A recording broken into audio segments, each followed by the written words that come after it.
ولد مصطفى النحاس في 15 من يونيو عام 1879 في محافظة الغربية. وعندما تلقى التعليم الأساسي من كتاب القرية ذهب إلى مكتب التلغراف وهو في سن 11. وبعد إتقان المهنة ذهب إحدى المستشاري الدائرة وأقنع والد مصطفى أن يرسله إلى إكمال تعليمه في القاهرة.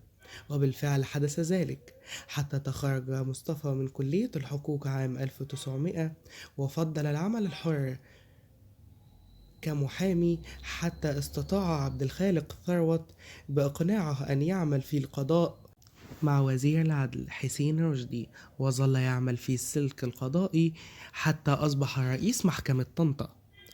واختار سعد زغلول حتى يكون من ضمن أعضاء الوفد السبعة. وفي 5 من إبريل عام 1940 قدم الزعيم مصطفى النحاس مذكرة للسفير البريطاني ليحملها إلى الحكومة البريطانية، فيها أن تصريح من الآن بأن القوات البريطانية ستنسحب من الأراضي المصرية فور انتهاء الحرب، وإن مصر ستشارك في مفاوضات الصلح، وسيتم الاعتراف بحقوق مصر في السودان وإلغاء الأحكام العرفية.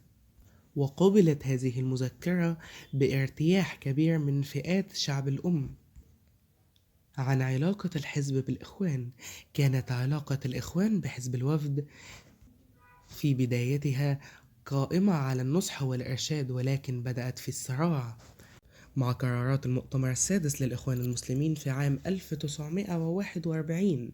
بعد أن حل النحاس باشا البرلمان، قرر الإمام البنا دخول الانتخابات عن دائرة الإسماعيلية، غير أن هذا الأمل تبدد بعد أن استقبل النحاس مرشد الجماعة حسن البنا وأمره بسحب الترشيح، عندما استقالت وزارة حسين سيري في 2 فبراير عام 1942، التي في وقتها كانت مصر قد أوشكت على المجاعة حيث ندرت الخبز والسلع التموينية.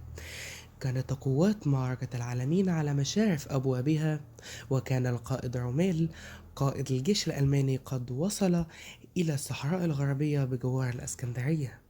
حين ذلك تقدم السفير البريطاني بإنذار الملك فاروق وطلب منه تأليف وزارة تحرص على الولاء لشعبه وتحظى بتأييد شعبي، وإن يتم ذلك في موعده أقصاه 3 من فبراير عام 1942. وتلبية لطلب رومل استدعى الملك فاروق قائد الأحزاب السياسية في محاولة لتشكيل وزارة ائتلافية، وكان جميعا عاد الزعيم مصطفى النحاس مؤيدين لفكرة الوزارة الائتلافية برئاسة الزعيم النحاس، ولكن رفض الزعيم الوطني تأليف وزارة الائتلافية حتى لو كانت برئاسته. عند عزل الملك فاروق تولى الرئيس محمد نجيب رئاسة مصر. قام مجلس قيادة الحركة عام 1952 باعتقال النحاس باشا بدون علم مسبق للرئيس المصري الذي كان معارضا لذلك، وهذا لعلمه بوطنيته ومواقفه المشرفة لاحتكاكه به. قام نجيب بشطب اسمه من كشوف الاعتقال، والتي قدمت إليه من الضباط الأحرار، التي كانت هي الصرخة المدوية في آذان كل مصري.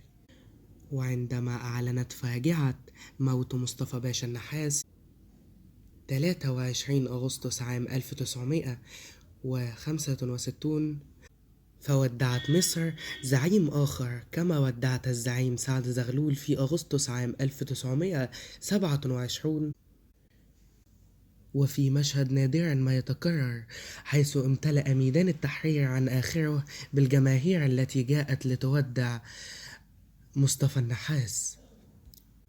وبعد جنازته أصدر الرئيس عبد الناصر قرارا باعتقال وحبس كبار الوافدين الذين شاركوا في جنازة النحاس.